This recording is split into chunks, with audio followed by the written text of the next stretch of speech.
आपको बहुत अच्छे से यह बात तो पता ही होगी कि एक जब से दुनिया बनी हमेशा से महिलाओं की घर परिवार और समाज में एक खास भूमिका रही है। कहते हैं कि जब दुनिया में पहली बार पहले औरत और मर्द बने वो क्रिश्चियन धर्म के मुताबिक एडम और ईव, इस्लाम धर्म के मुताबिक हजरत आदम और बेगम हवा, हिंदू धर्म के मुताबिक स्वयंभू मनु और शत्रुपा एवं कुछ हिंदू ग्रंथों और पुराणों के मुताबिक दुनिया के पहले पुरुष और औरत आदि पुरुष और उमा हुए।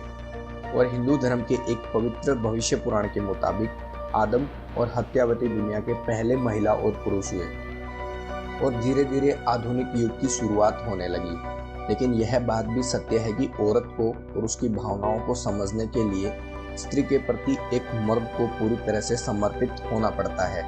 कहते हैं कि अगर एक स्त्री किसी पुरुष के प्रेम में पड़ जाए तो स्त्री उसकी शुरुआत खुद से ना करके पहला मौका पुरुष को ही देती है। स्त्री का रहस्य खींचना बिना किसी क्रिया के, बिना कुछ करे एक पुरुष को अपनी तरफ आकर्षित करना। एक औरत की मौजूदगी मात्र ही पुरुष को अपनी तरफ खींचती है। मजबूर होकर एक पुरुष की पहली बार किसी को कहना पड़ता है कि मैं तुम्हारे प्यार में पड़ गया हूँ, लेकिन एक स्त्री खुद से किसी को नहीं बताती है कि मैं तुम्हारे प्रेम में गिर चुकी हूँ। यह जानकर आप भी हैरान होंगे कि जब बच्चे पैदा होते हैं तो 100 लड़कियां पैदा होती है और 116 लड़के पैदा होते हैं। प्रकृति संतुलन को कायम रखती है क्योंकि पुरुष कमजोर है।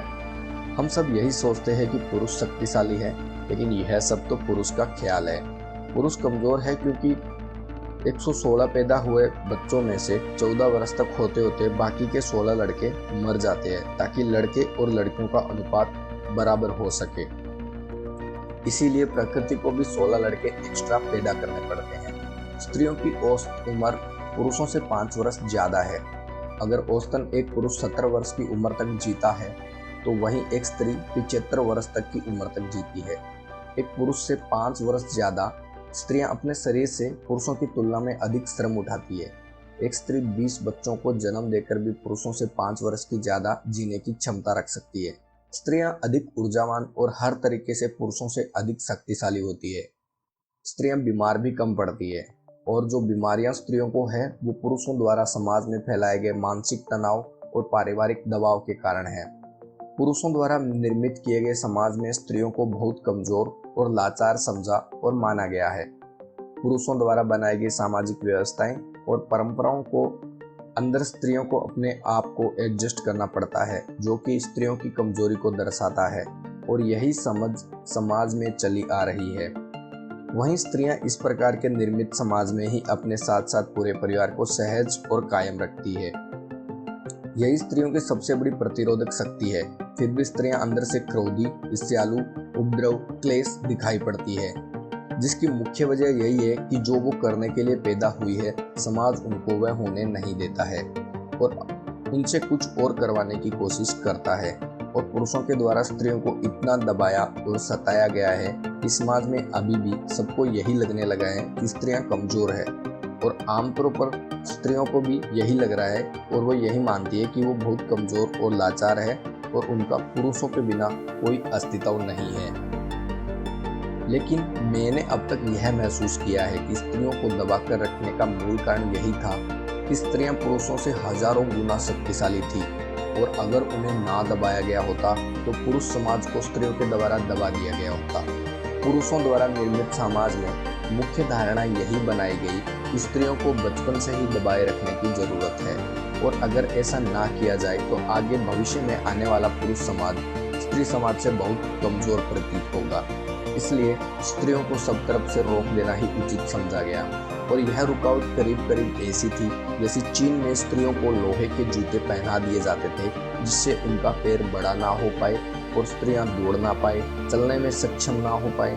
और इस सच्चाई को विश्व में कुछ इस प्रकार प्रस्तुत किया गया कि स्त्रियां हमेशा पुरुषों के कंधे के सहारे की जरूरत पड़ेगी और पुरुषों ने स्त्रियों को खुद से नाजुक भी करार दे दिया और नाजुक होने का पुरुषों ने एक मूल्य भी बना दिया, एक वैल्यू बना दी, क्योंकि अगर स्त्री नाजुक हो तो ही उस पर काबू किया जा सकता है।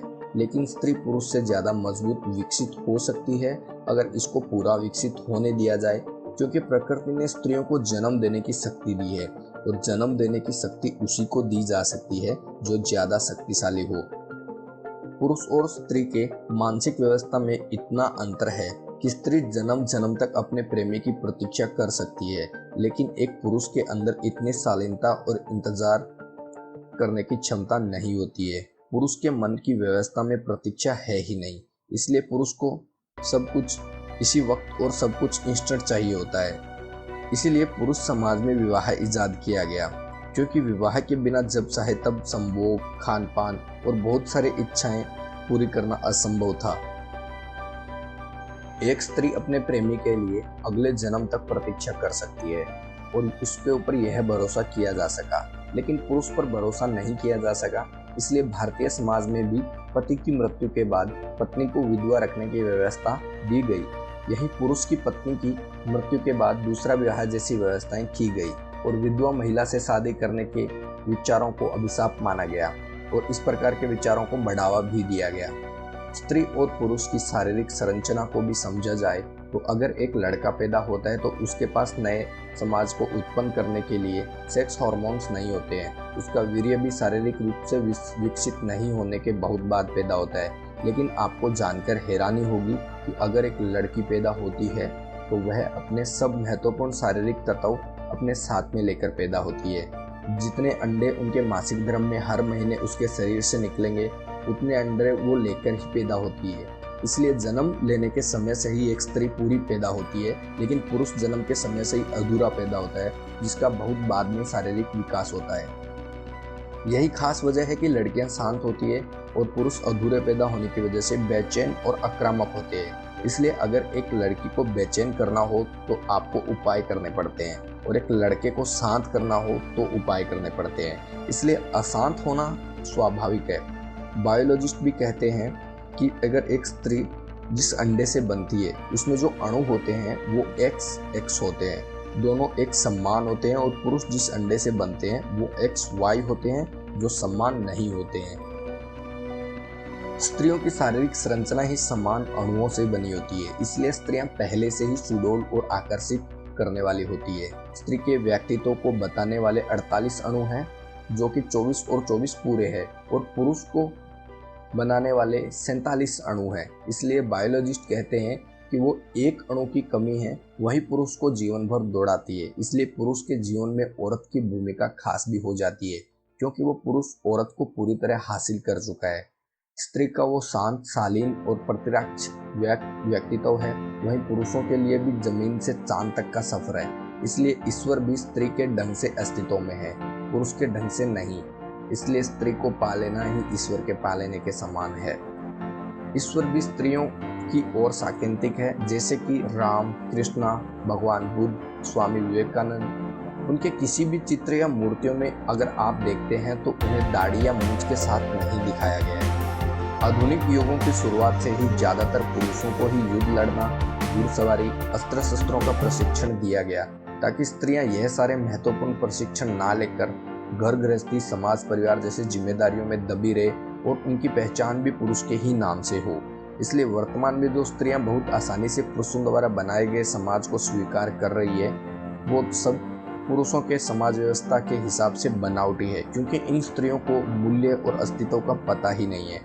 और स्त्रियां यह सिद्ध करने की भी कोशिश नहीं कर रही है कि वो पुरुषों से ज़्यादा शक्तिशाली और ईश्वर से भी ज़्यादा पूजनीय हैं।